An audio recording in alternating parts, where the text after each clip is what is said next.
మీ అందరికీ నమస్తే. ఈరోజు మనము నేర్చుకోబోయే అంశం ఏంటంటే ఫిజికల్ సైన్స్ స్కూల్ అసిస్టెంట్కి సంబంధించినటువంటి దాంట్లో కెమిస్ట్రీ విభాగంలో ఫస్ట్ ఏ గ్రూప్ మూలకాలు లేదా క్షార లోహాల గురించి నేర్చుకోబోతున్నాము. వీటిని ఇంగ్లీష్ లోపల ఆల్కలీ మెటల్స్ అంటాము. ఆల్కలీ మెటల్స్ చూడండి, వీటిని ఫస్ట్ ఏ గ్రూప్ మూలకాలు అంటారు. ఆధునిక ఆవర్తన పట్టికలో గల ఎస్ బ్లాక్కి చెందినటువంటి ఫస్ట్ ఏ గ్రూప్ మూలకాలను క్షార లోహాలు అంటారు. మీ అందరికీ తెలిసినటువంటిదే hydrogen, lithium, sodium, potassium, rubidium, caesium, francium వీటన్నిటినీ క్షార లోహాలుగా పిలుస్తూ ఉంటుంటాము. అయితే ఇక్కడ మీరు గమనించవచ్చు వాటి యొక్క symbols: lithium Li, sodium Na, potassium K, rubidium Rb, caesium Cs మరియు స్ట్రాన్సియం, ఫ్రాన్షియం. చూడండి, lithium, sodium, potassium, rubidium, caesium, francium వీటన్నిటిని మనము క్షార లోహాల కిందకి తీసుకుంటాము. ఇవి వృక్ష బూడిద నుండి ఏర్పడుతున్నాయండి. సోడియం మరియు పొటాషియం మొదలైనటువంటి మూలకాలు వృక్ష బూడిద అంటే క్షార స్వభావం కలిగినటువంటి వాటి నుండి ఏర్పడుతున్నాయి కాబట్టి వీటిని ఆల్కలీ మెటల్స్గా మనం పిలవటం జరుగుతున్నది, లేదా క్షార స్వభావం కలిగిన లోహాలుగా పిలుస్తున్నాము. క్షార లోహాల యొక్క సాధారణ ఎలక్ట్రాన్ విన్యాసాన్ని కనుక చూసినట్లయితే NS1 అంటే చివరి కరపరములో ఒకే ఒక ఎలక్ట్రాన్ ఉంటుంది కాబట్టి వీటిని ఫస్ట్ గ్రూప్లో చేర్చడం జరిగింది. హైడ్రోజన్ కూడా దీని లోపల చేర్చడం జరిగింది. వాస్తవానికి హైడ్రోజన్ నాన్ మెటల్ అయినప్పటికీ కూడా, అలోహం అయినప్పటికీ కూడా మిగిలినటువంటి అన్నీ కూడా లోహాలే. Lithium, sodium, potassium, rubidium, caesium, ఫ్రాన్షియంలు అన్నీ లోహాలే. హైడ్రోజన్ మాత్రం అలోహం అయినప్పటికీ కూడా ఈ లోహాలన్నింటిలో హైడ్రోజన్ కూడా కలపడం జరిగింది. కారణం ఏంటంటే దీని యొక్క వేలెన్సీ లోపల కూడా ఒక వేలెన్సీ ఎలక్ట్రాన్ కలిగి ఉన్నది. అంచేత హైడ్రోజన్ను కన్వీనియన్స్ కోసం ఫస్ట్ ఏ గ్రూప్ లోపల చేర్చారు. కానీ ప్రస్తుతం ఆధునిక ఆవర్తన పట్టిక లోపల హైడ్రోజన్ను ఫస్ట్ ఏలో చేర్చాలా లేదా సెవెంత్ ఏలో చేర్చాలా అనేది సందిగ్ధంతో ఉన్నది. కాబట్టి సోఫార్ దాని యొక్క కరెక్ట్ స్థానం అనేది, కరెక్ట్ పొజిషన్ అనేది ఇంతవరకు డిసైడ్ కాలేదు. కాబట్టి ఇప్పుడు ఆవర్తన పట్టికలో లోపంగా భావించవచ్చు. అయితే ఇక్కడ వీటి సాధారణ బాహ్య కర్పూర ఎలక్ట్రాన్ విన్యాసం NS1. అంచేతనే ఇవి +1 ఆక్సీకరణ స్థితిని కలిగి ఉంటాయి అన్నటువంటి విషయం మీ అందరికీ తెలుసు. తర్వాత ఆల్కలీ మెటల్స్ అనేవి చాలా మంచి లోహ స్వభావాన్ని కలిగి ఉంటాయి. ఆవర్తన పట్టికలో లోహాలు సుమారుగా 75% కంటే ఎక్కువగా ఉన్నాయండి. 75% కంటే ఎక్కువగా లోహాలే ఉన్నవి, లోహాలతోనే నిండి ఉన్నవి. అలోహాల సంఖ్య తక్కువ, అర్థలోహాల సంఖ్య తక్కువ. అంచేత ఇక్కడ లోహాల యొక్క ప్రాముఖ్యత చాలా ఎక్కువగా ఉంది. వీటిని ద బెస్ట్ మెటల్స్ కిందకి తీసుకుంటాం. తర్వాత సెకండ్ ఏ గ్రూప్ మూలకాలు అంటే ఆవర్తన పట్టికలో అత్యధిక ధన విద్యుత్ స్వభావము లేదా అత్యధిక లోహ స్వభావం కలిగినటువంటి లోహాలు ఏంటివంటే ఫస్ట్ ఏ గ్రూప్ మూలకాలే. అవి క్షార లోహాలే. Lithium, sodium, potassium, rubidium, caesium, ఫ్రాన్షియంలే అన్నటువంటివి నగ్న సత్యం అందరికీ తెలిసినటువంటిదే. అయితే వీటి ధర్మాలను కనుక చూసినట్లయితే లీథియం నుండి సీజియం వరకు లేదా ఫ్రాన్షియం వరకు మీరు ఈ గ్రూప్లో మొదటి మూలకమైనటువంటి లీథియం ఏమో భిన్న ధర్మాలను చూపుతూ ఉంటుంది మిగిలిన మూలకాలతో పోల్చినప్పుడు. దీన్నే భిన్న ప్రవృత్తి అంటారు. ఒక గ్రూపులో మొదటి మూలకము హైడ్రోజన్ పక్కకు పెట్టినట్లయితే మొదటి మూలకమైనటువంటి లీథియం అనే లోహము మిగిలినటువంటి లోహాలతో భిన్నత్వాన్ని ప్రదర్శిస్తూ ఉంటుంది. దీన్నే భిన్న ప్రవృత్తి అంటారు, anomalous nature of the lithium. అయితే చివరి మూలకానికి మాత్రము రేడియో ధార్మికత లక్షణం ఉంటుంది. మీ అందరికీ తెలుసు రేడియో ధార్మికత అంటే ఏదైనా ఒక పదార్థము ఆల్ఫా, బీటా, గామా కిరణాలను స్వచ్ఛందంగా ఉద్గారం చేయగలిగినట్లయితే అటువంటి పదార్థాన్ని రేడియో ధార్మిక పదార్థాలు అంటారు. ఆవర్తన పట్టిక లోపల ప్రతి గ్రూపులో చివరి భాగం లోపల రేడియో ధార్మిక లోహాలను ఉంచడం జరిగింది. ఇవి సుమారు 32 వరకు దాకా ఉన్నాయండి. రేడియో ధార్మిక లోహాలు అంటే క్షార లోహాలలో రేడియో ధార్మిక లక్షణం ఉన్నటువంటిది చివరి మూలకం కాబట్టి lithium, sodium, potassium, rubidium, caesium, francium. ఫ్రాన్షియానికి రేడియో ధార్మిక లక్షణం కలిగి ఉంటున్నట్టుగా మనం భావించాలి. తర్వాత లీథియం నుండి సీజియం వరకు లోహ స్వభావం క్రమంగా పెరుగుతుంటుంది. చూడండి, ఈ క్రింది వాళ్ళలో ఎక్కువ లోహ స్వభావం కలిగినది ఏది అని అంటే సీజియం అండి. సీజియానికి ఎందుకంటే సైజు ఎక్కువ కాబట్టి సులభంగా ఎలక్ట్రాన్ కోల్పోతూ ఉంటుంది. మీ అందరికీ తెలుసు ఎలక్ట్రాన్ సులభంగా కోల్పోతే ఎక్కువ లోహ స్వభావాన్ని కలిగి ఉంటుంది అన్నటువంటి విషయం. అందువల్ల ద బెస్ట్ మెటల్ ఏంటంటే ఇక్కడ సీజియం. ఇంకొక మామూలు మెటల్ ఏంటంటే కంపారిజన్లో మిగిలిన మూలకాలతో ఆవర్తన పట్టికలో వేరే వాటితో పోలిస్తే ఫస్ట్ ఇయర్ గ్రూప్ మూలకాల కంటే బెస్ట్ మెటల్స్ ఇంకొకటి లేవు. కానీ ఈ బెస్ట్ మెటల్స్లోనే కంపారిజన్ కనుక చేస్తున్నట్లయితే లీథియం నుండి సీజియం వరకు లీథియం కాస్త బలహీనమైనదిగా, సీజియం ద బెస్ట్ మెటల్గా మనం భావించవచ్చు. తర్వాత నెక్స్ట్ ఇంకొకసారి గమనించండి, వీటి ధర్మాలలో గమనించండి, అడగటానికి ఎక్కువ అవకాశం ఉన్నటువంటి ధర్మాలు ఏంటంటే ఇక్కడ మాత్రమే ఈ ఏరియాలో వీటిని ఎక్కువ కాన్సన్ట్రేట్ చేయండి. లీథియం నుండి సీజియం వరకు కాఠిన్యత తగ్గుతూ ఉంటుంది అండి. కాఠిన్యత అంటే గట్టిదనము తగ్గుతూ ఉంటుంది. కాబట్టి అత్యధిక కాఠిన్యత కలిగినటువంటి లోహం ఏంటిదంటే లీథియం అండి. నెక్స్ట్ పాయింట్, లీథియం నుండి సీజియం వరకు సాంద్రత పెరుగుతూ ఉంటుంది. ఆ తర్వాత లీథియం నుండి సీజియం వరకు ద్రవీభవన బాష్పీభవన ఉష్ణోగ్రతలు క్రమంగా తగ్గుతాయండి.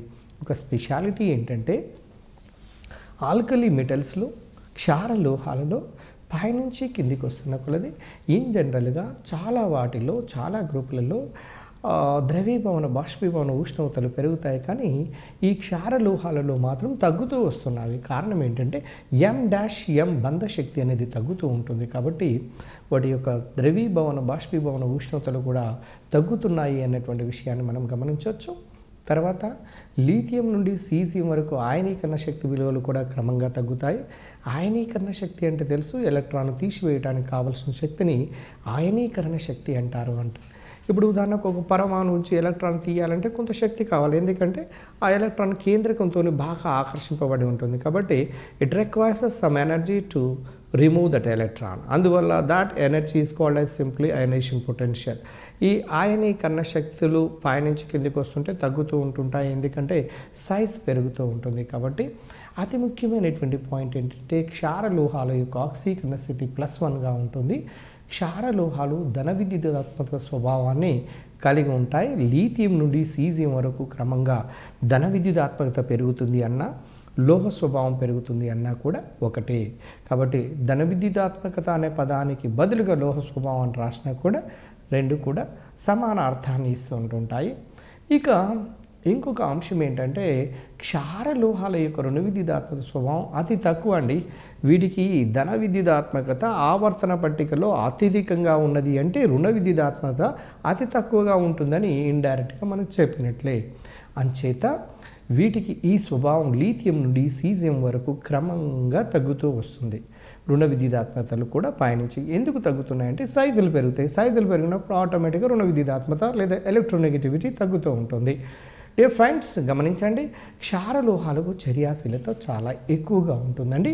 మీరు బయట కనుక పెట్టినట్లయితే వెంటనే గాలి లోపల ఉండబడిన ఆక్సిజన్తో చర్యలో పాల్గొని వాటి యొక్క ఆక్సైడ్లు గాను లేదా నీటికి కనుక తాకినట్లయితే ప్రిల్యూడ్ స్వభావంతో వెంటనే అవి ఏం జరుగుతున్నాయంటే ఒక ఎక్స్ప్లోసివ్ రియాక్షన్ మాదిరిగా జరిగి దానికి సంబంధించినటువంటి కాంపౌండ్గా మారుతున్నవి అంటే దీన్ని బట్టి మనకు అర్థమైపోతుంది ఇవి అత్యధిక చర్యాశీలతను కలిగి ఉన్నటువంటి మూలకాలు అని.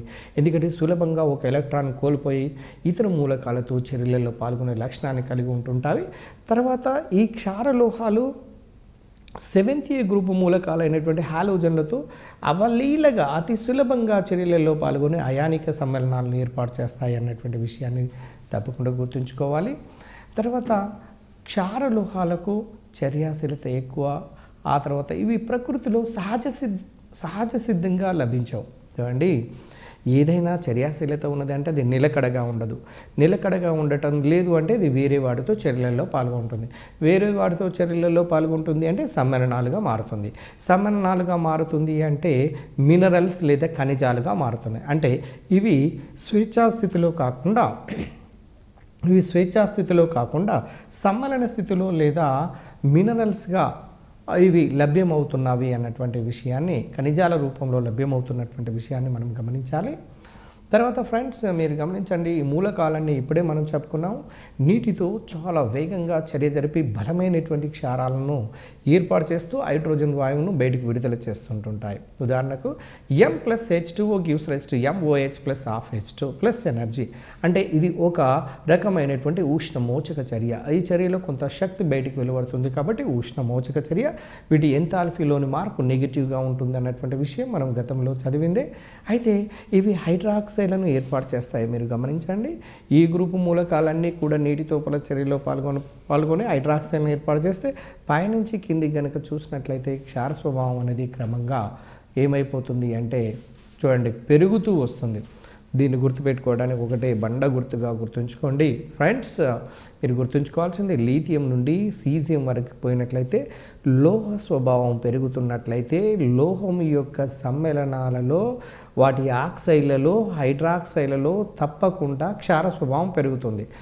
ఇప్పుడైనా గుర్తుపెట్టుకోండి, లోహము యొక్క స్వభావం పెరిగితే క్షార స్వభావం పెరుగుతుంది, అలోహము యొక్క స్వభావం పెరిగితే ఆమ్ల స్వభావం పెరుగుతుంది. ఏదైనా ఒకటి గుర్తుపెట్టుకోండి. జనరల్గా లోహాన్ని గుర్తుపెట్టుకోవడానికి ప్రయత్నించండి. లోహం యొక్క ఆక్సైడ్లకు క్షార స్వభావం ఉంటుంది, లోహం యొక్క హైడ్రాక్సైడ్లకు క్షార స్వభావం ఉంటుంది. పైనుంచి కిందికి వస్తున్నప్పుడు లోహ స్వభావం పెరుగుతుంది కాబట్టి వాటి యొక్క హైడ్రాక్సైడ్లలో ఆక్సైడ్ల లోపల కూడా క్షార స్వభావం పెరుగుతుంది. కాబట్టి ఈ క్రింది వాటిలో దేనికి ఎక్కువ క్షార స్వభావం కలిగి ఉంటుంది? LiOH, NaOH, KOH, RbOH అని అంటే ఆన్సర్ ఇమ్మీడియట్గా చెప్పవచ్చు RbOH అనేది. ఎందుకంటే రుబీడియం బలమైనటువంటి లోహము కాబట్టి దాని యొక్క హైడ్రాక్సైడ్కి ఎక్కువ క్షార స్వభావం ఉంటుంది అనేటువంటి విషయం తెలిసింది. వీటి యొక్క చర్యాక్రమంను మీరు ఒకసారి స్క్రీన్ పైన మీరు గమనించండి. చర్యాక్రమం కనుక చూసినట్లయితే ఏ విధంగా ఉంటుందో వాటి యొక్క ఆర్డర్ను మనం గమనించవచ్చు. తర్వాత ఈ చర్యలో ఏర్పడే హైడ్రాక్సైడ్లు నీటి లోపల కరుగుతూ ఉంటుంటాయి.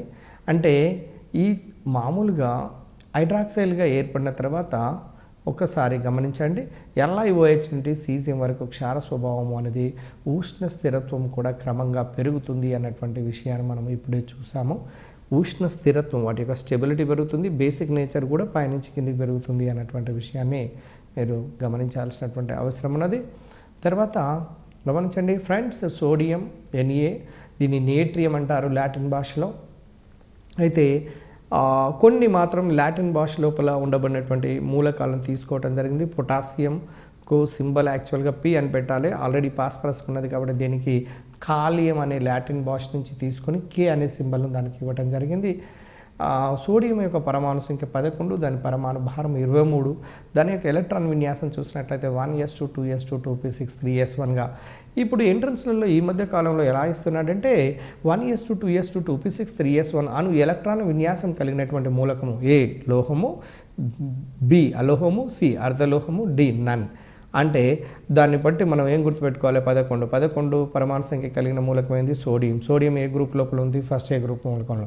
ఫస్ట్ ఏ గ్రూప్ మూలకాలన్నీ కూడా లోహాలే కాబట్టి మెటల్ అని గుర్తుపెట్టుకోవాలి. ఈ విధమైనటువంటి లింకేజ్ని మనం బేస్ చేసుకుని ఆన్సర్ చేయవలసినటువంటి అవసరం ఉంది ఫ్రెండ్స్. మీ అందరికీ తెలుసు, మనం ఇప్పుడే అనుకున్నాము సోడియం యొక్క చర్యాశీలత అత్యధికంగా ఉంటుంది కాబట్టి ఇది ఒక టేబుల్ పైన కానీ బయట కానీ ఎక్కడైనా ఉంచినట్లయితే అది వెంటనే వాతావరణం లోపల ఉండబడినటువంటి ఇతర మూలకాలతోని చర్యలలో పాల్గొంటాయి. ఇది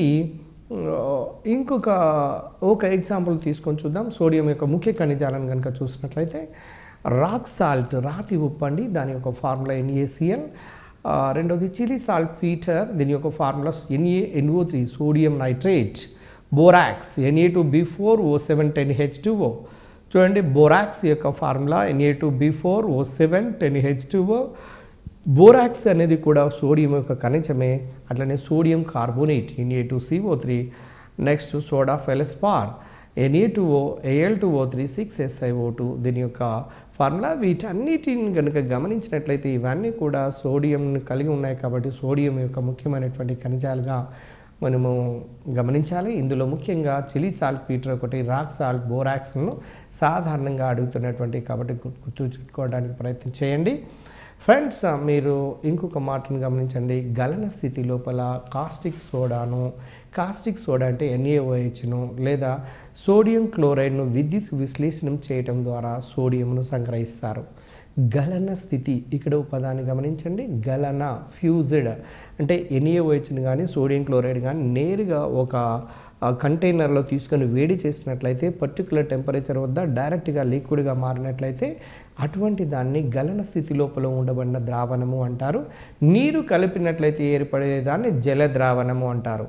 అంటే జల ద్రావణమునేమో aqueous సొల్యూషన్ అంటారు ఇంగ్లీష్లో, గలన ద్రావణాన్ని ఫ్యూజ్డ్ సొల్యూషన్ అంటారు. Now we're taking here fused solutions of NaOH as well as NaCl. So that మనకు ఇక్కడ మనము ఈ రెండింటి ద్వారా గలన స్థితి లోపల ఉండబడిన పదార్థాలను విద్యుత్ విశ్లేషణ చేయడం వల్ల సోడియంను సంగ్రహిస్తారు అన్నటువంటి విషయాన్ని గమనించండి. అదేవిధంగా క్యాస్టన్ పద్ధతి లోపల మీరు చూసినట్లయితే 318 డిగ్రీల సెంటీగ్రేడ్ ఉష్ణోగ్రత వద్ద గలన స్థితి లోపల ఉండబడినటువంటి NaOH అంటే కాస్టిక్ సోడాను, నికెల్ యానోడ్ మరియు ఐరన్ క్యాథోడ్లను ఉపయోగించి విద్యుత్ విశ్లేషణ చేసినప్పుడు క్యాథోడ్ వద్ద సోడియంను పొందవచ్చు. ఇదండి అంటే క్యాస్టర్న్ పద్ధతి లోపల సోడియంను క్యాథోడ్ వద్ద పొందుతాము అనేది ఒకటి గుర్తుంచుకోవాలి. ఇక్కడ ఎంట్రన్స్ పాయింట్ ఆఫ్ వ్యూలో నికెల్ అనేది యానోడ్గా పనిచేస్తుంది, ఐరన్ అనేది క్యాథోడ్గా పనిచేస్తుంది. తర్వాత ఇందులోపల ఉపయోగించే ఎలక్ట్రోలైట్ పేరు ఏంటంటే NaOH కాస్టిక్ సోడా అనేది మనం గుర్తుపెట్టుకోవాల్సినటువంటి అవసరం ఉంది ఫ్రెండ్స్. తర్వాత డౌన్ పద్ధతి ద్వారా కూడా సోడియం లోహ సంగ్రహణ చేయడానికి విద్యుత్ విశ్లేషణ పద్ధతిని ఉపయోగిస్తారు. ఇక్కడ 600 డిగ్రీల సెంటీగ్రేడ్ ఉష్ణోగ్రత వద్ద గలన స్థితి లోపల ఉండబడినటువంటి సోడియం క్లోరైడ్కు కొద్ది పరిమాణంలో పొటాషియం క్లోరైడ్ను మరియు పొటాషియం క్లోరైడ్ మరియు ఫ్లోరైడ్ను కలిపి ఐరన్ను క్యాథోడ్గాను గ్రాఫైన్ను యానోడ్గా తీసుకొని విద్యుత్ విశ్లేషణ చేసినప్పుడు క్యాథోడ్ వద్ద సోడియం లోహం ఏర్పడుతుంది. అంటే దీని ముందు పద్ధతిలో తర్వాత ఈ డౌన్ పద్ధతి లోపల మనకు క్యాథోడ్ వద్ద సోడియం లోహం ఏర్పడుతున్నది అనేది గుర్తుంచుకోండి.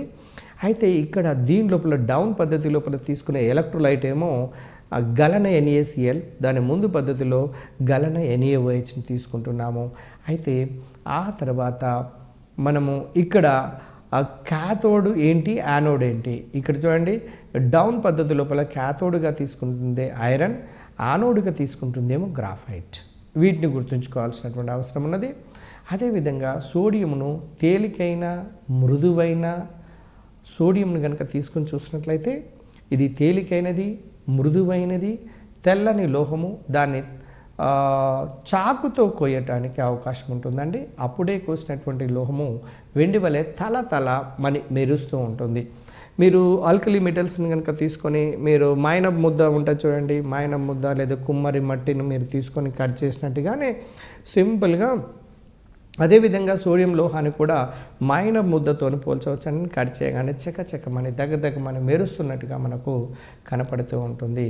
సోడియం లోహాన్ని తడి గాలి లోపల ఉంచితే మొదట ఆక్సైడ్ గాను, ఆ తర్వాత హైడ్రాక్సైడ్ గాను, చివరికి కార్బొనేట్గా మారుతున్నటువంటి విషయం మీ అందరికీ తెలుసు.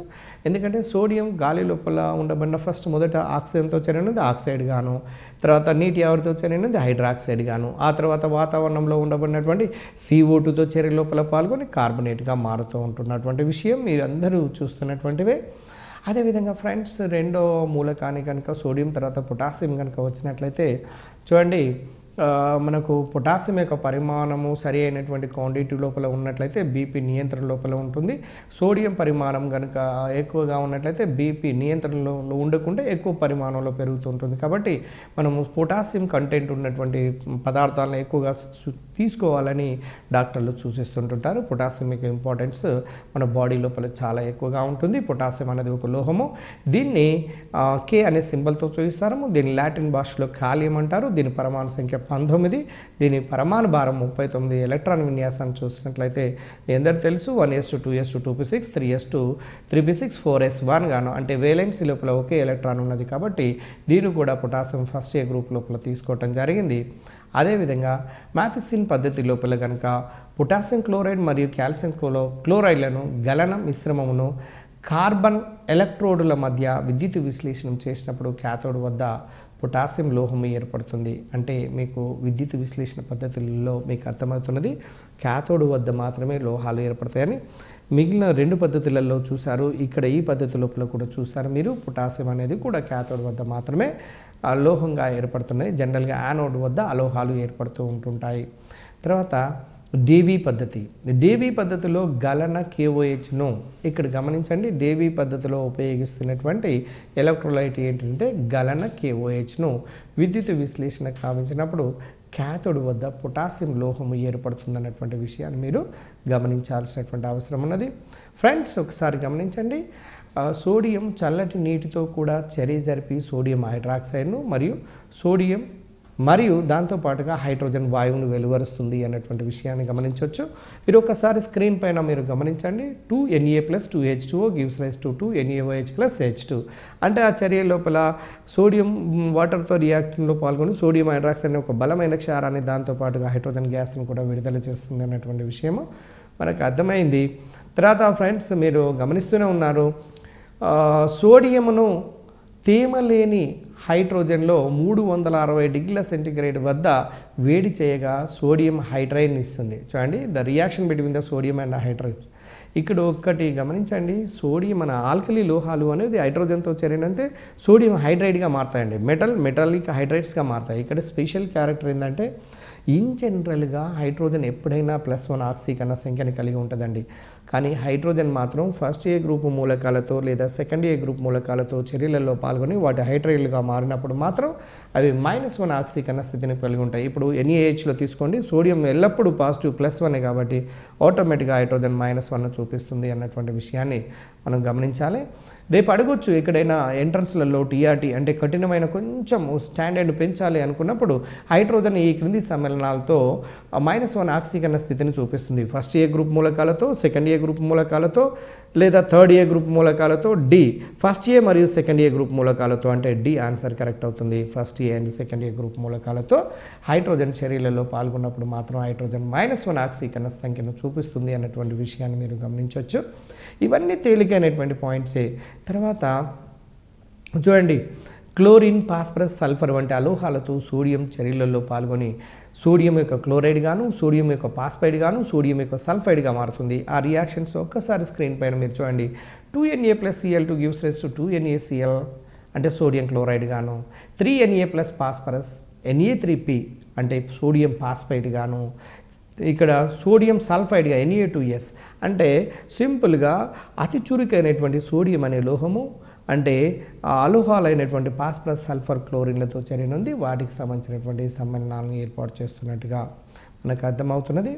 ద్రవ అమోనియాలో సోడియం కరిగి ముదురు నీలి రంగు ద్రావణము మరియు సోడామైన్ ఇస్తుందండి. రేపు అడగవచ్చు, ద్రవ అమోనియా లోపల సోడియంను కరిగిస్తే ఎటువంటి రంగు ద్రావణం ఏర్పడుతుందంటే ముదురు నీలి రంగు ద్రావణం ఏర్పడుతుందండి. సోడామైడ్ను కూడా ఇస్తుంది. సోడామైడ్ ఫార్ములా NaH2 ఫార్ములా. దీంతో పాటుగా హైడ్రోజన్ గ్యాస్ను బయటికి విడుదల చేస్తుంది అన్నటువంటి విషయాన్ని మనకు స్పష్టంగా తెలిసిపోతుంది ఫ్రెండ్స్. తర్వాత సోడియం అనేది ఆమ్లాలతో చర్య జరిపి హైడ్రోజన్ వాయువును వెలువరుస్తుంది. మీరు దానికి సంబంధించిన చర్యలు చాలా సందర్భాల్లో చూశారు. అదేవిధంగా సోడియం బలమైన క్షయకారిణి. ఇది అనేక సమ్మేళనాలను క్షయకరణం చేస్తుంది. చూడండి, సోడియం బలమైనటువంటి క్షయకారిణి కాబట్టి ఇక్కడ B2O3ను దీన్ని క్షయకరణం చెందిస్తుంది. అదేవిధంగా మీరు కింది రియాక్షన్ లోపల కూడా గమనించండి, సోడియం అనేది హైడ్రోజన్ క్లోరైడ్ను కూడా క్షయకరింప చేస్తూ ఉంటున్నటువంటి విషయాన్ని మనము గమనించవచ్చు. తర్వాత సోడియంకు మెర్క్యూరీని కలిపి వేడి చేయగా సోడియం అమాల్గమ్ అనేది ఏర్పడుతుందండి. అమాల్గములు అనే పదము మిశ్రమలోహము. అమాల్గములు అని ఎప్పుడు అంటాము అంటే పాదరసంతో కూడుకున్నటువంటి మిశ్రమలోహాలను అమాల్గములు అంటారు. సోడియం అమాల్గమ్ యొక్క ఫార్ములా NaHG, జింక్ అమాల్గమ్ యొక్క ఫార్ములా ZnHG. అంటే ఈ అమాల్గములను సోడియం అనేది మెర్క్యూరీతో కలిపి రెండింటిని కలిపి వేడి చేసినట్లయితే ఒక మిశ్రమలోహం లాంటి NaHG ఏర్పాటు చేస్తున్నటువంటి విషయాన్ని గమనించాలి. తర్వాత ఫ్రెండ్స్ ఒక్కసారి గమనించండి, సోడియం ఈథైల్ ఆల్కహాల్ మొదలగు వాటితో చర్య జరిపి కూడా హైడ్రోజన్ వాయువుని ఇస్తున్నది. మీకు తెలుసు, సోడియం ఈథైల్ ఆల్కహాల్తో చర్య నొందినప్పుడు సోడియం మీథాక్సైడ్ ప్లస్ హైడ్రోజన్ గ్యాస్ని ఇస్తున్నది. ఎందుకంటే మీథైల్ ఆల్కహాల్ ఆమ్ల లక్షణాన్ని కలిగి ఉంటుంది కాబట్టి హైడ్రోజన్ వాయువును బయటకు వెలువరుస్తుంది. అదేవిధంగా ఇప్పుడు వరకు చూసినటువంటి సోడియం పొటాషియం సంబంధించినటువంటి విషయాలండి. సోడియం పొటాషియంలో రెండు కూడా లోహాలని, సోడియం యొక్క సంబంధించినటువంటి ఖనిజాలు, దానికి సంబంధించినటువంటి అంశాలను చూసాము. అయితే ఈ ఫస్ట్ ఇయర్ గ్రూప్ లోపల సోడియం హైడ్రాక్సైడ్ గురించి కూడా మనకు సిలబస్లో ఉన్నది. ఇక్కడ NaOH యొక్క వ్యవహారిక నామం ఏంటంటే కాస్టిక్ సోడా అంటారండి. కాస్టిక్ సోడా, సోడా అనగానే 3 సోడాలను గుర్తుపెట్టుకోండి. కాస్టిక్ సోడా అంటే NaOH, వాషింగ్ సోడా లేదా దోబీ సోడా అంటే Na2CO3 10H2O sodium carbonate, baking soda అంటే NaHCO3 sodium bicarbonate baking soda, వంటల సోడా అని. ఈ 3 సోడాలను తప్పకుండా సాధారణంగా ఒకవేళ సబ్జెక్ట్ పరంగా కాకపోయినా కూడా అక్కడ జీకే అంటే కరెంట్ అఫైర్ జీకే సంబంధించినటువంటి వాటిలో కూడా సాధారణంగా అడుగుతున్నాడు. కాబట్టి caustic soda NaOH, washing soda Na2CO3 10H2O, baking soda NaHCO3 అంటే పూరీలను తదితర నూనె లాంటి పదార్థాలను వేపుడుగా చేసేటప్పుడు వీటిని ఈ సోడాను కలపడం వల్ల దాని యొక్క టేస్ట్ కానీ లేదా త్వరగా ఉడకటానికి కానీ మనం ఉపయోగిస్తాము అన్నటువంటి విషయం మీ అందరికీ తెలిసిందే. తర్వాత ఫ్రెండ్స్ ఒకసారి గమనిస్తున్నారనుకుంటాను, సోడియం హైడ్రాక్సైడ్ గురించి భారీ ఎత్తున 2 పద్ధతులలో తయారు చేస్తున్నారు. ఇక్కడ మనం పద్ధతుల్లో పేర్లు కనుక తెలిసి ఆ పద్ధతులలో ఏ ఎలక్ట్రోలైట్ను ఉపయోగిస్తున్నాడు, యానోడ్ ఏంటి, క్యాథోడ్ ఏంటి, క్యాథోడ్ వద్ద ఏమొస్తున్నాయి, యానోడ్ వద్ద ఏమొస్తున్నాయి అనేది గమనించాలి. క్యాస్టిసైజింగ్ పద్ధతి, విద్యుత్ విశ్లేషణ పద్ధతులను ఉపయోగించి ఈ 2 రకాల పద్ధతులను ఉపయోగించి సోడియం హైడ్రాక్సైడ్ను తయారు చేస్తున్నారు. క్యాస్టిసైజింగ్ పద్ధతిలో వేడిగా ఉండబడినటువంటి సోడియం కార్బోనేట్ ద్రావణానికి మిల్క్ ఆఫ్ లైమ్, చూడండి ఎన్నో సందర్భాల్లో అడిగాడు మిల్క్ ఆఫ్ లైమ్ అని దేన్ని అంటారంటే calcium hydroxide milk of lime అంటారండి. Na2CO3 అనేది మిల్క్ ఆఫ్ లైమ్ కాల్షియం హైడ్రాక్సైడ్తో చర్య జరిపి సోడియం హైడ్రాక్సైడ్ని ఏర్పాటు చేస్తుంది అన్నటువంటి విషయం మీ అందరికీ తెలుసు. ఫ్రెండ్స్ మీరు గమనించండి, విద్యుత్ విశ్లేషణ పద్ధతి అనేది జనరల్గా క్షార లోహాలను, క్షార మృతిక లోహాలు బలమైనటువంటి లోహాలు కాబట్టి విద్యుత్ విశ్లేషణ పద్ధతి ద్వారా తయారు చేస్తుంటారు. వాటి యొక్క సమ్మరణాలు కూడా విద్యుత్ విశ్లేషణ పద్ధతులను ఉపయోగించి తయారు చేస్తుంటారు. మనం ఇప్పుడు ప్రస్తుతం చదువుతున్నటువంటి అంశం ఏంటంటే NaOH, దాన్ని తయారు చేసే పద్ధతి గురించి చూస్తున్నాము.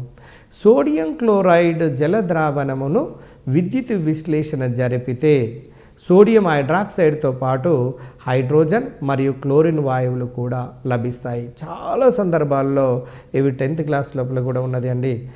దీని మీద చాలా సందర్భాల్లో క్వశ్చన్ అడిగాడు.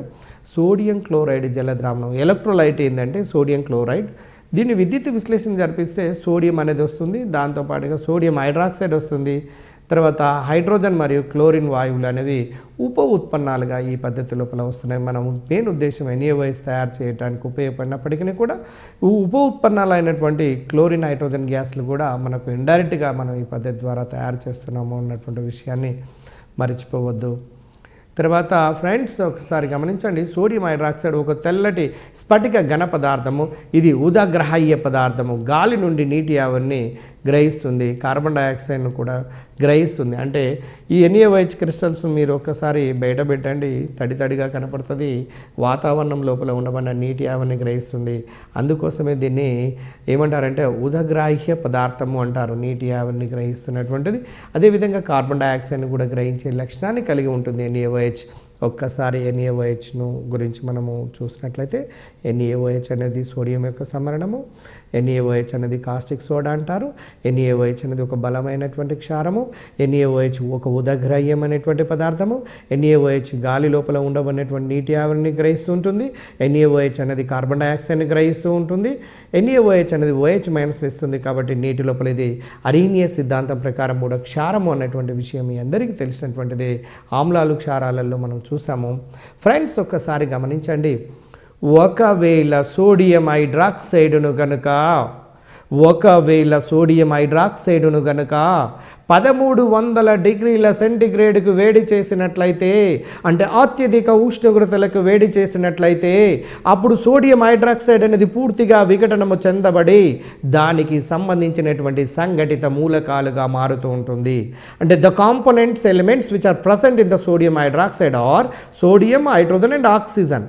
సింప్లీ మనకు అర్థమైపోతుంది, NaOH డికంపోజిషన్ చెందించినప్పుడు 1300 డిగ్రీల సెంటిగ్రేడ్ వేడి చేసినప్పుడు సోడియం, హైడ్రోజన్, ఆక్సిజన్ను సింపుల్గా విడుదల చేస్తున్నది అన్నటువంటి విషయాన్ని మీరు గమనించాలి.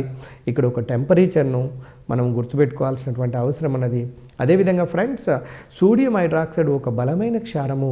ఇది ఆమ్లాలతో చర్య జరిపి లవణాలను ఇస్తుంది. ఒకటి బండ గుర్తుపెట్టుకోండి, ఏదైనా క్షారం అయితే ఆమ్లంతో చర్యనుంది, లవణం నీటిని ఏర్పాటు చేస్తుంది.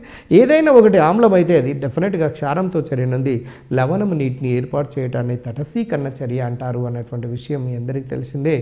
మన శరీరం లోపల కూడా శరీరంలో ఎసిడిటీ ఎక్కువైనప్పుడు, అంటే ఆమ్లాలు ఎక్కువైనప్పుడు యాంటాసిడ్, మిల్క్ ఆఫ్ మెగ్నీషియా లాంటి అంటే క్షార స్వభావం సంబంధించినటువంటి యాంటాసిడ్ టాబ్లెట్లు మింగటం వల్ల ఈ యాంటాసిడ్ లోపల ఉండబడిన క్షారము శరీరం లోపల ఉండబడిన ఆమ్లంతో రెండు కూడా కలిసిపోయి న్యూట్రలైజ్ అయ్యి కడుపు లోపల ఉండబడినటువంటి మంటలను తగ్గిస్తూ ఉంటుంది.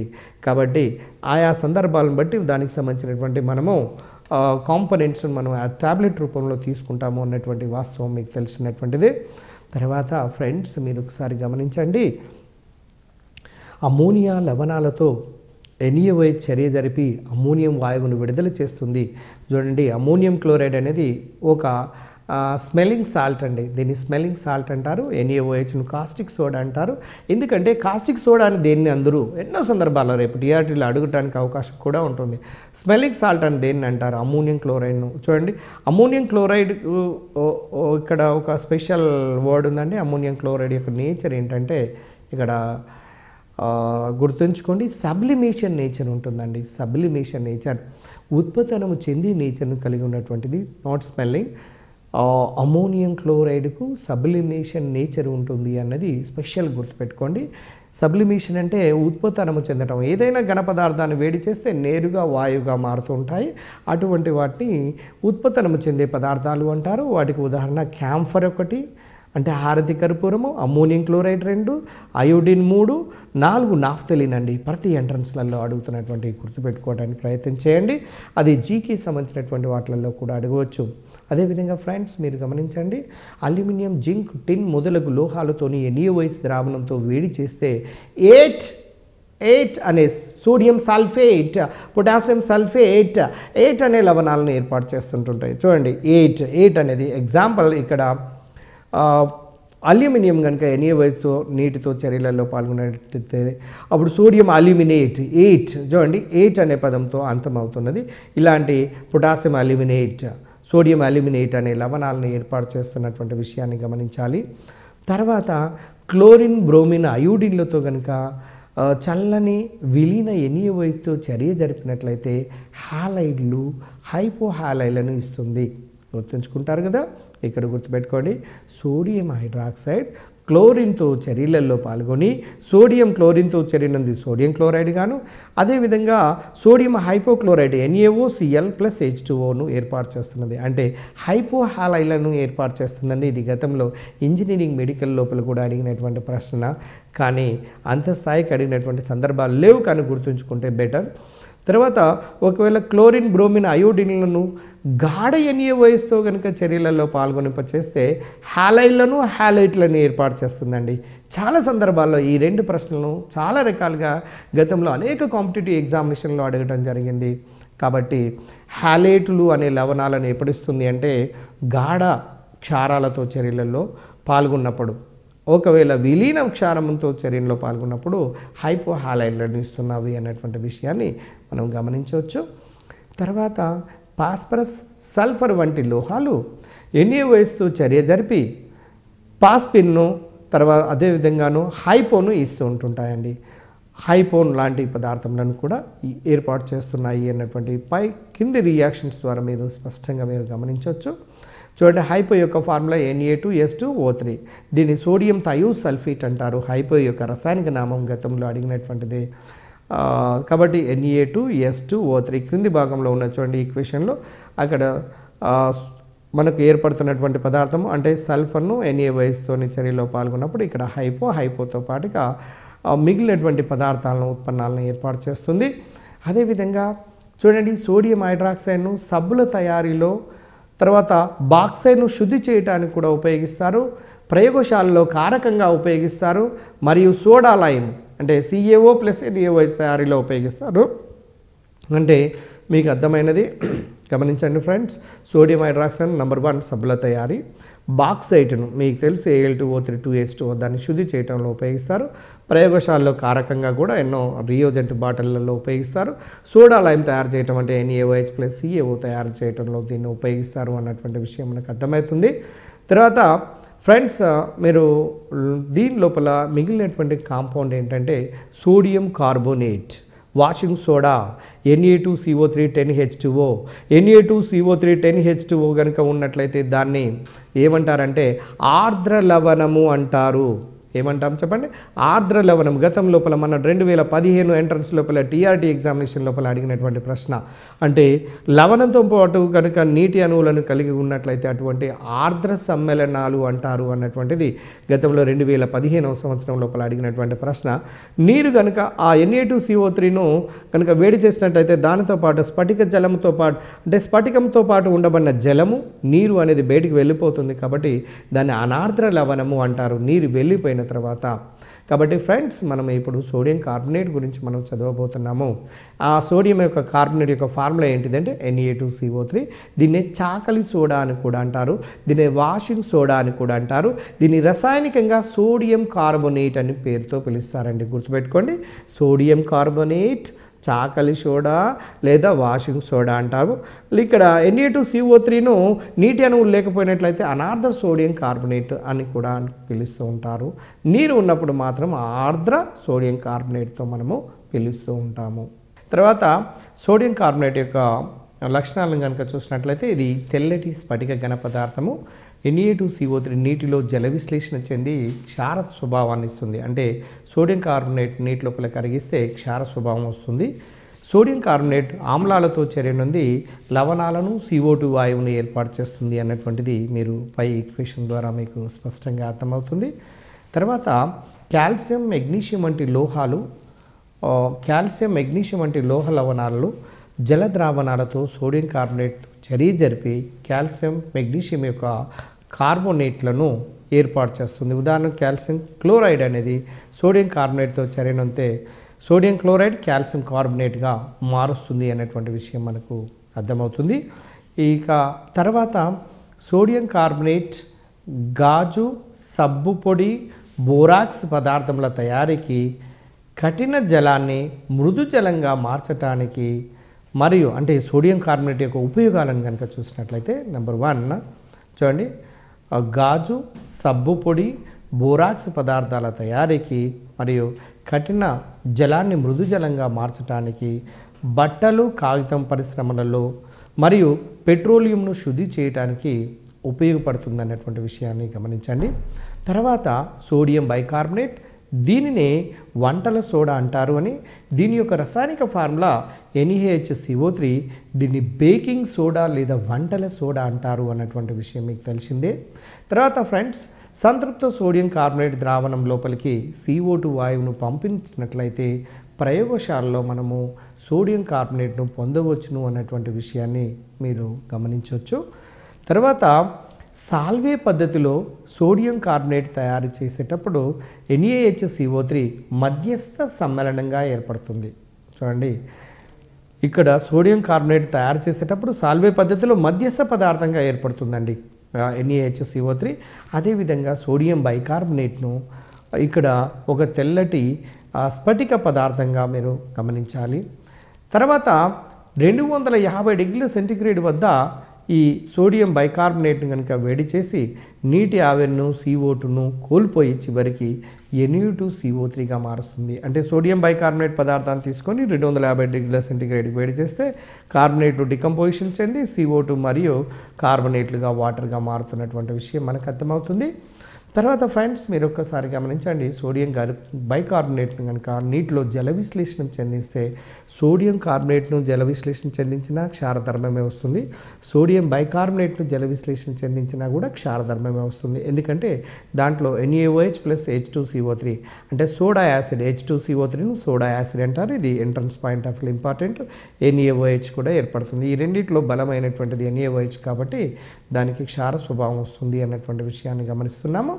ఫ్రెండ్స్, ఒకసారి గమనిస్తున్నారా, ఇప్పుడు సోడియం బైకార్బోనేట్ అనేది ఆమ్లాలతో కనుక చర్యలలో పాల్గొన్నట్లయితే లవణము, నీరు CO2ని ఇస్తున్నది. ఉదాహరణకు సోడియం బైకార్బోనేట్ HClతో చేరినంతే NaCl ప్లస్ వాటర్ ప్లస్ CO2లను ఇస్తున్నట్టుగా మనకు తెలిసిపోతుంది.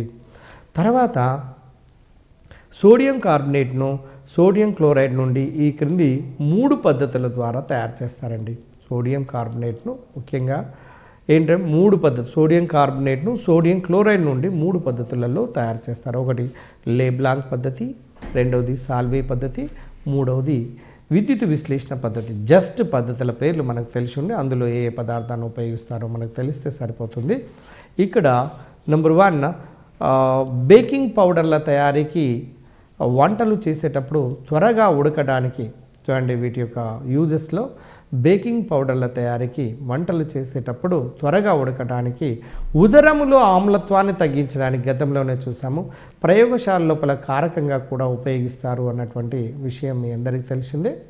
తర్వాత జ్వాలవర్ణ పరీక్షను కనుక తీసుకున్నట్లయితే మనము క్షార లోహాలు చూడండి, వీటిని వేడి చేసినట్లయితే జ్వాల ద్వారా అంటే జ్వాల వర్ణ పరీక్ష ద్వారా పలానా మెటలను గుర్తుపట్టడానికి అవకాశం ఉంటుంది.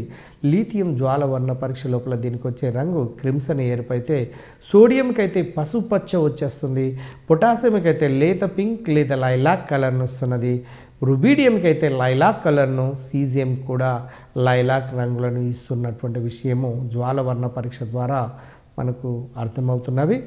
తర్వాత గాలిలో నుండి లీథియం మొనాక్సైడ్ను, సోడియం మొనాక్సైడ్ను మరియు పెరాక్సైడ్లను, పొటాషియం, రుబీడియం మరియు సీజియం సూపర్ ఆక్సైడ్లను ఏర్పాటు చేస్తుంటాయి. చూడండి, నిజంగా గాలితోని కనుక ఈ క్షారలోహాలు చర్యలో పాల్గొంటే మోనో ఆక్సైడ్లను, తర్వాత పెరాక్సైడ్లను, సూపర్ ఆక్సైడ్లను. మోనో ఆక్సైడ్లలో ఆక్సిజన్ యొక్క ఆక్సీకరణ సంఖ్య -2, పెరాక్సైడ్లలో ఆక్సిజన్ యొక్క ఆక్సీకరణ సంఖ్య -1, సూపర్ ఆక్సైడ్లో ఆక్సిజన్ యొక్క ఆక్సీకరణ సంఖ్య -1/2గా ఉంటుంది అన్నటువంటి విషయం మీ అందరికీ తెలుసు.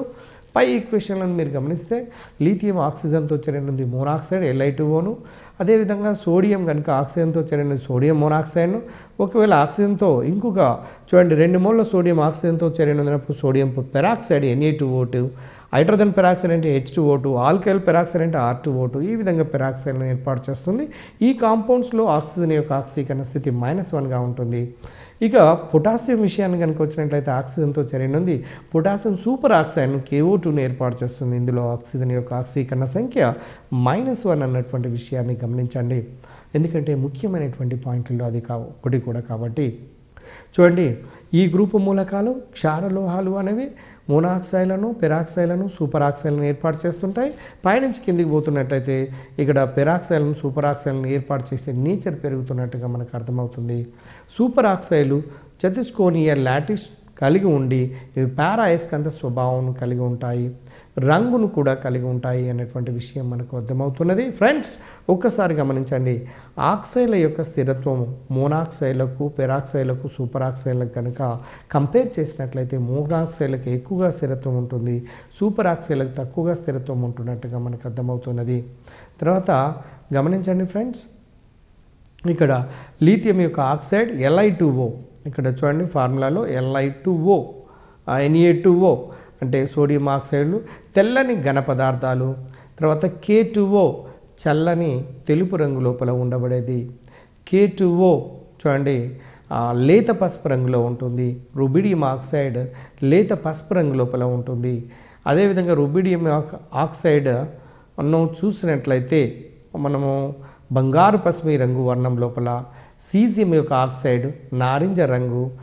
అదేవిధంగా అది చల్లగా ఉన్నప్పుడేమో నారింజ రంగుగాను, వేడిగా ఉన్నప్పుడు మాత్రం నలుపు రంగు లోపల ఉంటుంది. అంటే చల్లగా ఉన్నప్పుడు ఒక రంగును, వేడిగా ఉన్నప్పుడు ఇంకొక రంగును కూడా చూపిస్తున్నట్టుగా ఈ ఆక్సైడ్లలో మనకు తెలియచేస్తున్నవి.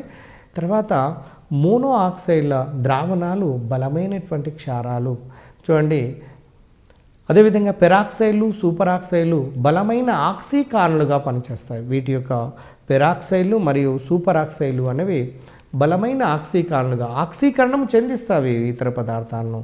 అదేవిధంగా క్షారలోహాలు చల్లటి నీటితో చర్య వేగంగా జరిపి వాటి హైడ్రాక్సైడ్లను ఏర్పాటు చేసి అధిక శక్తిని విడుదల చేస్తున్నటువంటి విషయాన్ని మనం గతంలోనే చూడటం జరిగింది. అదేవిధంగా చూడండి ఫ్రెండ్స్, లీథియం నుండి సీజియం వరకు ధన విద్యుదాత్మకత పెరగటం వల్ల వీటి యొక్క క్షార స్వభావము అంటే నీటితో వీటితోని క్షారలోహాల యొక్క చర్య ఏమవుతుంది, క్రమంగా పైనుంచి కిందికి వస్తున్నట్లయితే పెరుగుతూ ఉంటుంది. అదేవిధంగా వాటి యొక్క హైడ్రాక్సైల లోపల కూడా క్షార స్వభావం పెరుగుతుంది. అదేవిధంగా వాటి యొక్క ఉష్ణ స్థిరత్వం కూడా పైనుంచి కిందికి పెరుగుతున్నది అన్నటువంటి విషయం మనకు అర్థమైంది. తర్వాత ఫ్రెండ్స్ మీరు గమనించండి, క్షారలోహాలు హైడ్రోజన్తో చర్యనొందినప్పుడు తెల్లని స్ఫటికాకృతి కలిగినటువంటి అయానిక హైడ్రైలను ఏర్పాటు చేస్తావి అన్నటువంటి విషయం మనకు తెలుసు. 2m+H2 gives us to 2mH అంటే అదేవిధంగా లిథియం హైడ్రైడ్, సీజియం హైడ్రైడ్ దాకా ఉష్ణ స్థిరత్వం అనేది పైనుంచి కిందికి తగ్గుతూ ఉంటుంది. క్షయకరణ స్వభావం పెరగటం వల్ల అంటే హైడ్రోజన్ విడుదల చేసే స్వభావం పెరగటం వల్ల ఇక్కడ క్షయకరణ స్వభావం అనేది పెరుగుతూ ఉంటుంది. ఈ హైడ్రైల యొక్క స్థిరత్వం పైనుంచి కిందికి తగ్గుతూ ఉంటున్నటువంటి విషయం తెలుసు. ఈ హైడ్రైల లోపల హైడ్రోజన్ యొక్క ఆక్సీకరణ సంఖ్య మనకు -1 అన్నటువంటి విషయాన్ని కూడా మనం చూడటం జరిగింది. ఈ హైడ్రైలకు అన్నింటికి కూడా అయానిక స్వభావం ఉంటుంది. నెక్స్ట్ క్షారలోహాల యొక్క హైడ్రైలు నీటితో చర్య జరిపి హైడ్రోజన్ను గ్యాస్ని ఇస్తుంది. కావున వీటిని క్షయకారణలుగా మనం ఉపయోగించుకోవడానికి అవకాశం ఉంటుంది. LiH+H2O gives rise to LiOH+H2 అనే విషయం మీ అందరికీ తెలుసు. చాలా సింపుల్ విషయాలు అనేటువంటివి. తర్వాత క్షారలోహాలు హాలోజన్లతో నేరుగా చర్య జరిపి అయానిక స్వభావం గల హాలైలను ఏర్పాటు చేస్తూ ఉంటుంటావి అన్నటువంటి విషయం మీకు తెలుసు. క్షారలోహాలు హాలోజన్లతో నేరుగా చర్య జరుపుకొని నీకు పూర్తిగా అయానిక స్వభావం కలిగినటువంటి వాటిని ఏర్పాటు చేస్తుంటాయి అన్నటువంటి విషయం మనకు తెలిసిందే. అదేవిధంగా లిథియం క్లోరైడ్ మాత్రమే కొంచెము సమయోజనీయ స్వభావాన్ని కలిగి ఉండి లిథియం ఫ్లోరైడ్కు అధిక స్ఫటిక జాలక శక్తి ఉండటం వలన లిథియం ఫ్లోరైడ్ తప్ప మిగిలిన క్షారలోహపు హాలైలన్నీ నీటిలో కరుగుతాయి. చూడండి, ఎందుకు లిథియం యొక్క సమ్మేళనాలు స్పెషల్గా ఉంటున్నాయి అంటే మీకు తెలుసు, లిథియం యొక్క భిన్న ప్రవృత్తి ఉండటం వల్లనే లిథియం ఫ్లోరైడ్ తప్ప మిగిలిన క్షారలోహపు హాలైలన్నీ నీటి లోపల స్పష్టంగా కరుగుతాయి అనేటువంటి విషయాన్ని గుర్తుపెట్టుకోండి.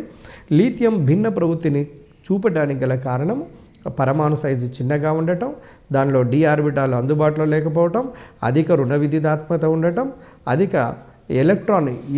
అధిక రుణ విద్యుదాత్మకతను కలిగి ఉండటం అనేది ఈ 3 ముఖ్యమైనటువంటి రీజన్స్గా మనము చూడవచ్చును.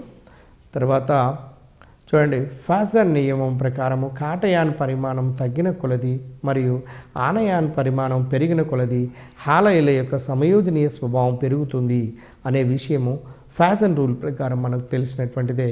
దీని ప్రకారము హాలైల యొక్క ద్రావణీయతను మనము స్పష్టంగా వివరించడానికి అవకాశం ఉంటుంది. తర్వాత లిథియం సోడియంలు తప్ప మిగిలిన క్షారలోహాలు పాలీహాలైలను ఏర్పాటు చేస్తూ ఉంటుంటాయి. పాలీహాలైలను, పాలీ అంటే మెనీ హాలైడ్స్ అంటే ఎక్కువ ఎక్స్లతో అంటే హాలోజన్ పరమాణులతో కలిసి ఉన్నటువంటి సమ్మేళనాలను ఏర్పాటు చేస్తాయి అన్నటువంటి విషయం మనకు తెలిసింది. అదేవిధంగా క్షారలోహాలు కార్బొనేట్లతో ఉష్ణ స్థిరత్వము లిథియం నుండి సీజియం దాకా క్రమంగా కార్బొనేట్లను క్రమంగా పెరుగుతున్నటువంటి విషయాన్ని మనము గమనించాలి. తర్వాత లిథియం కార్బొనేట్ చూసినట్లయితే అస్థిరమైనటువంటిది, ఇది నీటి లోపల కరగదు, మిగిలినవి మాత్రం నీటిలో కరుగుతుంటాయి. అంటే మీకు ఇప్పుడే మనం చదివాము, లిథియం అనేది మొదటి లోహానికి భిన్న ప్రవృత్తి ఉంటుంది. కాబట్టి మిగిలినటువంటి సమ్మేళనాలతో పోల్చినప్పుడు కరుగుదలలో కానీ ఉష్ణ స్థిరత్వంలో కానీ భిన్నత్వాన్ని కలిగి ఉంటుంది. కాబట్టి లిథియం కార్బొనేట్ అస్థిరంగా ఉంటుంది, ఇది నీటిలో కరగకుండా ఉంటుంది. అదే మిగిలినవైనట్టయితే నీటి లోపల కరుగుతున్నాయి. వీటిని వేడి చేసినప్పుడు లిథియం కార్బొనేట్ వియోగము చెంది లిథియం మరియు ఆక్సిజన్ మరియు CO2లుగా ఏర్పడుతున్నటువంటి విషయం మనకు తెలిసినటువంటిదే. తర్వాత నెక్స్ట్, లిథియం తప్ప మిగిలిన క్షారలోహాలు నైట్రైలను ఏర్పరచవు. చూడండి, మీకు భిన్నమైనటువంటి ప్రవృత్తి ధర్మాలలో వీటిని తీసుకోవచ్చు. ఒక లిథియము మాత్రమే నైట్రోజన్తో చర్యనుంది లిథియం నైట్రైడ్ అనే పదార్థాన్ని ఏర్పాటు చేస్తున్నది. లిథియం నైట్రైడ్ యొక్క ఫార్ములా Li3n క్రిస్ క్రాస్ పద్ధతి ప్రకారం. మిగిలినటువంటి మాత్రం ఇలాంటి నైట్రైలను ఏర్పాటు చేయటం లేదు. రేపు అడగొచ్చు, ఈ క్రింది క్షారలోహాలలో ఏ లోహము నైట్రైలను ఏర్పాటు చేస్తుంది? లిథియం, సోడియం, పొటాషియం, రుబీడియం అంటే ఆన్సర్ లిథియం మాత్రమే మనం చెప్పడానికి అవకాశం ఉంటుంది.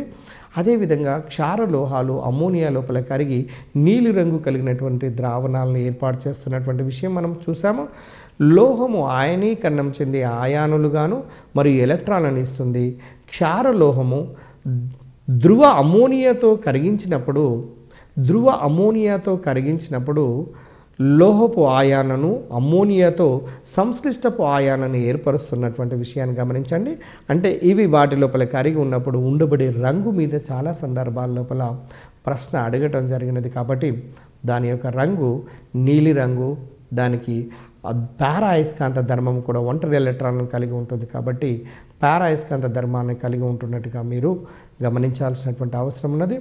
అదేవిధంగా క్షారలోహాలు అమ్మోనియా ద్రావణాలు మంచి బలమైనటువంటి క్షయకాణాలుగా పనిచేస్తున్నాయన్నటువంటి విషయం మనకు అర్థమైంది. తర్వాత లీథియం యొక్క పరమాణు సైజు తక్కువగా ఉండటం, n-1 కక్షలో 2 ఎలక్ట్రాన్లు ఉండటం, హైడ్రేషన్ యొక్క శక్తి చాలా ఎక్కువగా ఉండటం, రుణ విద్యుదాత్మకత అధికంగా ఉండటం వల్ల లీథియం అనేది మిగిలినటువంటి క్షార లోహాల కంటే భిన్నమైనటువంటి ప్రవృత్తిని కలిగి ఉంటున్నట్టుగా మనకు అర్థమవుతున్నది. అదేవిధంగా ఇది కర్ణ సంబంధాన్ని కూడా కలిగి ఉంటుంది. లీథియం అనేది ఈ గ్రూప్లో ఫస్ట్ ఏ గ్రూప్లో ఉండబడిన లీథియం మొదటి మూలకము, సెకండ్ ఏ గ్రూప్లో ఉండబడిన రెండవ మూలకంతో కర్ణ సంబంధాన్ని కలిగి ఉండటము. అంటే ఇక్కడ ఈ మొదటి గ్రూప్లో ఉన్న మొదటి మూలకము రెండవ గ్రూప్లో ఉన్న రెండవ మూలకంతో కర్ణ సంబంధం కలిగి ఉండటం. అంటే ఈ రెండు మూలకాలు వేరువేరు గ్రూప్లో ఉన్నప్పటికీ కూడా వీటి యొక్క ఆక్సైడ్లు, వీటి యొక్క కార్బొనేట్లు, వీటికి సంబంధించినటువంటి సమ్మేళనాల్లో సారూప్యత అనేది కనపడుతుంటుంది. కాబట్టి ఇక్కడ కర్ణ సంబంధాన్ని కలిగి ఉంటున్నట్టుగా మనం తెలియజేస్తున్నాం. అయితే లీథియం మెగ్నీషియంలు కర్ణ సంబంధాన్ని కలిగి ఉంటున్నట్టుగా మీరు గమనించండి. తర్వాత లీథియం మెగ్నీషియం ఆయాన్లో ఒకే ధ్రువణ సామర్థ్యాన్ని కలిగి ఉండటం వల్ల అవి ధర్మాలలో సారూప్యతను ప్రదర్శిస్తాయి. ఆయానుపై గల విద్యుత్ ఆవేశం మరియు ఆయానిక వ్యాసార్థముల యొక్క నిష్పత్తిని ధ్రువణ సామర్థ్యము అంటారు. కావున లీథియం మిగిలినటువంటి క్షార లోహాలతో విభేదించి మెగ్నీషియం ధర్మాలతో సారూప్యతను కలిగి ఉంటుంది. అంటే మీకు ఏమర్థమవుతుంది అంటే లీథియం అనేది రెండవ గ్రూప్లో ఉన్న మెగ్నీషియంతో పోలికలను ఎందుకు కలిగి ఉంటుంది అంటే అక్కడ వాటికి ఉండబడినటువంటి అంటే మీరు గమనించాల్సినటువంటిది ఈ పాయింట్ స్పెషల్గా గమనించండి. ఇక్కడ ఎందుకు ఆ విధంగా ఉంటుంది అనేది గమనించినట్లయితే రెండింటి మధ్యన ధ్రువణ సామర్థ్యపు విలువలు రెండింటి కూడా సుమారు సమానంగా ఉంటున్నాయి. కాబట్టి వాటి యొక్క ధర్మాలలో పోలిక కలిగి ఉంటుంది అన్నటువంటి విషయం మనకు అర్థమవుతుంది. పరమాణు వ్యాసార్థము, అయానిక వ్యాసార్థము, పరమాణు ఘన పరిమాణము, బాష్పీభవన ఉష్ణోగ్రత, రుణ విద్యుదాత్మక విలువలు లీథియంకు మరియు మెగ్నీషియంలకు దాదాపు సమానమే అనే విషయము మనకు కర్ణ సంబంధాన్ని తెలియజేస్తున్నది. అదేవిధంగా మీరు ఈ కర్ణ సంబంధం వల్ల సారూప్యత ఏముందో చూద్దాము. ఒకటి, లీథియం మెగ్నీషియంలు కఠినమైన లోహాలు, ఇది కఠినమైందే. నెక్స్ట్ రెండో గ్రూప్లో ఉన్న మెగ్నీషియం కూడా కఠినమైందే. లీథియం మెగ్నీషియం మోనాక్సైడ్లను మాత్రమే ఏర్పాటు చేస్తాయి, మిగతావి పెరాక్సైడ్లను ఏర్పాటు చేస్తాయి. లీథియం మెగ్నీషియం నీటితో నెమ్మదిగా చర్య జరిపితే మిగిలినవి కొంచెం వేగంగా జరుపుతాయి. లీథియం మెగ్నీషియంలు మాత్రమే నైట్రైడ్లను ఏర్పాటు చేస్తాయి. అంటే ఈ 4 అంశాలు బలంగా మనకు ఏం తెలియచేస్తున్నాయంటే లీథియంకు మెగ్నీషియంకు మధ్యన కర్ణ సంబంధం ఉంది. ధ్రువణ సామర్థ్యపు విలువలు సుమారు సమానంగా ఉండటమే అనే విషయం మనకు అర్థమవుతున్నది. అదేవిధంగా 5వ పాయింట్లో LiOH, MgOH టేకెన్ టు చూడండి. లీథియం హైడ్రాక్సైడ్, మెగ్నీషియం హైడ్రాక్సైడ్ మిగిలినవన్నీ బలమైన క్షారాలు అయితే ఈ రెండు మాత్రమే బలహీనమైనటువంటి క్షార స్వభావాన్ని కలిగి ఉంటాయి. లీథియం బైకార్బోనేట్, మెగ్నీషియం బైకార్బోనేట్లు నీటిలో కరుగుతూ ఉంటాయి. అదేవిధంగా లీథియం కార్బోనేట్, మెగ్నీషియం కార్బోనేట్లు నీటి లోపల కరగవు. చూడండి, బైకార్బోనేట్లు అయితే నీటిలో కరుగుతాయి, అవే కార్బోనేట్లు అయితే నీటి లోపల కరగవు. అంటే ఈ 7 ధర్మాలను ఆధారంగా తర్వాత మిగిలినటువంటి 8వ అంశం చూడండి. లీథియం మెగ్నీషియంల యొక్క ఫ్లోరైడ్లు, ఫాస్ఫేట్లు, ఆక్సిలైట్లు నీటి లోపల కరగవు. అదేవిధంగా 9వది lithium aluminium hydride, next methyl magnesium bromide వంటి కార్బానిక్ ఆర్గానోమెటాలిక్స్ అంటారు వీటిని. ఇవి ద్రావణంలో కరిగి సమయోజనీయ సమ్మేళనాలను ఏర్పాటు చేస్తున్నవి అన్నటువంటి విషయం మనకు అర్థమవుతున్నది. అంటే ఇవి అలా ఉండటానికి గల కారణం ప్రధానంగా ఒకటి మనం గుర్తుపెట్టుకోవాల్సింది, మనము వీటి లోపల కర్ణ సంబంధము కలిగి ఉండటమే అనే విషయం మనకు అర్థమవుతుంది. ఇక లీథియం లోహ సంగ్రహణ గురించి కనుక చూసినట్లయితే లీథియం లోహ ఖనిజమును మొదట లీథియం క్లోరైడ్గా మార్చుతారు. తర్వాత లీథియం క్లోరైడ్ను పొటాషియం క్లోరైడ్తో గలనం చేసి దాన్ని ఎలక్ట్రోలైట్గా తీసుకొని గ్యాస్ కార్బన్ను యానోడ్గాను ఐరన్ను క్యాథోడ్గా తీసుకొని విద్యుత్ విశ్లేషణ చేయించడం వల్ల క్యాథోడ్ వద్ద లీథియం లోహం ఏర్పడుతుంది అన్నటువంటి విషయం మీకు అర్థమవుతుంది. గతంలో ఏ విద్యుత్ విశ్లేషణ పద్ధతిని తీసుకున్నా కూడా క్యాథోడ్ వద్దనే లోహాలు ఏర్పడుతున్నటువంటి విషయాన్ని గమనించాము. క్షార లోహాలలో లోహబంధం ఏర్పడట్లో ప్రతి పరమాణువు ఒక్కొక్క ఎలక్ట్రాన్ మాత్రమే పొందుపరుస్తుంది. కాబట్టి లోహబంధము బలంగా ఉండదు. కాబట్టి క్షార లోహాలు గట్టిగా ఉండవు అన్నటువంటి విషయం మనకు అర్థమవుతుంది. అదే transition metals, D block metals కనుక తీసుకున్నట్లయితే ఎక్కువ ఎలక్ట్రాన్లు బంధాలలో పాల్గొంటాయి. కాబట్టి వాటి యొక్క స్ట్రక్చర్ లేదా బంధాల సంఖ్య పెరిగినప్పుడు దాని యొక్క స్ట్రెంగ్త్ కూడా పెరుగుతుంది అన్నటువంటి విషయాన్ని గమనించాలి. తర్వాత ఫ్రెండ్స్ మీరు గమనిస్తుండాలి, క్షార లోహాలు ద్వితీయ ఆయనీకరణ శక్తులు చాలా అధికము కావున ఇవి +2 ఆక్సీకరణ స్థితిని పొందలేవు. ఇవి +1 వరకు పొందిన తర్వాత అత్యధిక స్థిరత్వాన్ని కలిగి ఉంటాయి. కాబట్టి ఆ తర్వాత ఉండబడినటువంటి ఎలక్ట్రాన్ను తీసివేయాలంటే అత్యధిక శక్తి కావాలి. కాబట్టి ఇన్ జనరల్గా they do not exhibit the +2 oxidation numbers. తర్వాత క్షార లోహాలు గాలిలోని ఆక్సిజన్తో చర్య జరిపి లోహాలపైన నల్లటి లోహపు ఆక్సైడ్ల పొర ఏర్పడుతుంది. ఇది గుర్తుపెట్టుకోండి, నల్లటి స్పెషల్ ఇంపార్టెంట్ కలర్ గుర్తుపెట్టుకోండి, నల్లటి లోహపు ఆక్సైడ్ పొర ఏర్పడుతుంది అన్నటువంటి విషయం మనకు తెలుస్తుంది.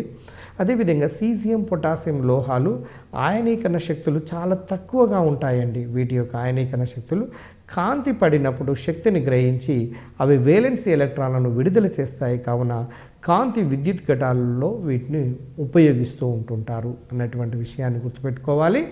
తర్వాత ఫ్రెండ్స్ ఒకసారి గమనించండి, క్షారలోహపు ఆయాన్లకు జడవాయు నిర్మాణం ఉంటుంది. క్షారలోహాలలో ఒక ఎలక్ట్రాన్ కనుక కోల్పోతే జడవాయుల విన్యాసాన్ని పొందుతుంది. కాబట్టి వాటి స్ట్రక్చర్ను పొందడానికి అవకాశం ఉంటుంది. వీటిలో ఒంటరి ఎలక్ట్రాన్లు లేవు కావున వీటికి రంగు అనేది ఉండదు మరియు డయా అయస్కాంత ధర్మాన్ని చూపుతాయి. చూడండి, ఒంటరి ఎలక్ట్రాన్లు లేకుంటే జతగూడిన ఎలక్ట్రాన్లు ఉంటే అటువంటి వాటికి రంగు ఉండదు. తర్వాత డయా అయస్కాంత ధర్మాన్ని కలిగి ఉంటాయి అన్నటువంటి విషయం మీకు తెలుసు. లీథియం ఫ్లోరైడ్లో Li+ మరియు F- ఆయాన్లు రెండు కూడా చిన్నవైనందున వాటి యొక్క లాటిష్ ఉష్ణాలు అధికంగా ఉండటం వల్ల లీథియం ఫ్లోరైడ్ నీటి లోపల కరగదు అన్నటువంటి విషయాన్ని గుర్తుపెట్టుకోండి. ఇది చాలా ముఖ్యమైనటువంటి పాయింట్ టీఆర్టీ పాయింట్ ఆఫ్ వ్యూలో చూసినట్లయితే. ఇక తర్వాత చూడండి, మీరు కొన్ని సమ్మేళనాలను కనుక వీటికి సంబంధించినటువంటి సమ్మేళనాలను కనుక చూసినట్లయితే సో ట్రిప్లైట్ లీథియం యొక్క సమ్మేళనాన్ని చూడండి. మీరు దాని ఫార్ములాను ఒక్కసారి బోర్డు పైన మీరు అబ్జర్వ్ చేయండి, స్క్రీన్ మీద ఒకసారి అబ్జర్వ్ చేయండి, మీకు స్పష్టంగా మీకు అర్థమవుతుంది. అదేవిధంగా పెటలైట్ అంటే లీథియం యొక్క సమ్మేళనము, దీనిలో కూడా 2.7 నుంచి 3.7% వరకు లీథియం ఉంటుంది. పై దాంట్లోనైతే 1.6 నుంచి 3.7 వరకు లీథియం పర్సంటేజ్ ఉంటుంది. అదేవిధంగా నెక్స్ట్ లిపిడోలైట్ లేదా లిథియోమైకా, దీని లోపల 1.3 నుంచి 5.7 వరకు లీథియం పర్సంటేజ్ ఉంటుంది. స్పాండమౌన్లో ఈ సమ్మేళనం లోపల 3.8 నుంచి 5.8% వరకు లీథియం ఉంటున్నట్టుగా మనము ప్రయోగాలు నిర్ధారణ చేయటం జరిగింది. తర్వాత మీరు గతంలో చూసారు సోడియం యొక్క సమ్మేళనాలు లో రాక్ సాల్ట్ NaCl అని, చిలీ సాల్ట్ ఫీటర్ యొక్క ఫార్ములా NaNO3 అని, గ్లోబర్ లవణము లేదా సోడియం సల్ఫేట్ యొక్క ఫార్ములా Na2SO410H2O సోడియం సల్ఫేట్ యొక్క ఫార్ములా. తర్వాత సోడా యాష్ యొక్క ఫార్ములా చూడండి Na2CO310H2O. టింకాల్ లేదా బోరాక్స్ యొక్క ఫార్ములా Na2B4O710H2O. సోడా ఫెలిస్పార్ లేదా సోడా ఫెలిస్పార్ యొక్క ఫార్ములాను మీరు ఒకసారి గమనించండి, మీకు స్పష్టంగా మీకు తెలిసిపోతుంది NaAlSi3O8. ఈ విధంగా మనము సోడా ఫెలిస్పార్ యొక్క ఫార్ములాను మనం చూడవచ్చు. అదేవిధంగా పొటాషియం కనుక తీసుకున్నట్లయితే దాని ఖనిజాలలో సిల్వర్ ఐరన్లో KCl, కార్నలైట్లో KCl MgCl2 ఇది డబుల్ సాల్ట్గా అంటారు, అంటే యుగ్మ లవణము అంటారు. ఇది ఫెలిస్పార్లో మనం ఇప్పుడే చూసాము K2O అండ్ Al2O3 6SiO2. తర్వాత బెంగాల్ సాల్ఫీటర్ యొక్క ఫార్ములా KNO3, క్రయోలైట్ యొక్క ఫార్ములా KCl, తర్వాత MgSO4 MgCl2 3H2O.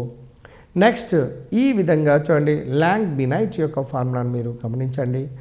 పొటాషియం యొక్క సల్ఫేట్ మెగ్నీషియం సల్ఫేట్ల యొక్క మిశ్రమంగా ఉంటుంది.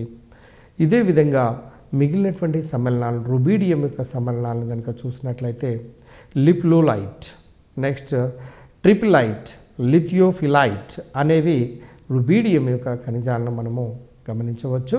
డియర్ ఫ్రెండ్స్, మీరు ఆల్కలీ మెటల్స్ గురించి మనం చదివాము. ఈ ఆల్కలీ మెటల్స్ లోపల ఉండబడినటువంటి కొన్ని ముఖ్యమైనటువంటి అంశాల గురించి చర్చించాము.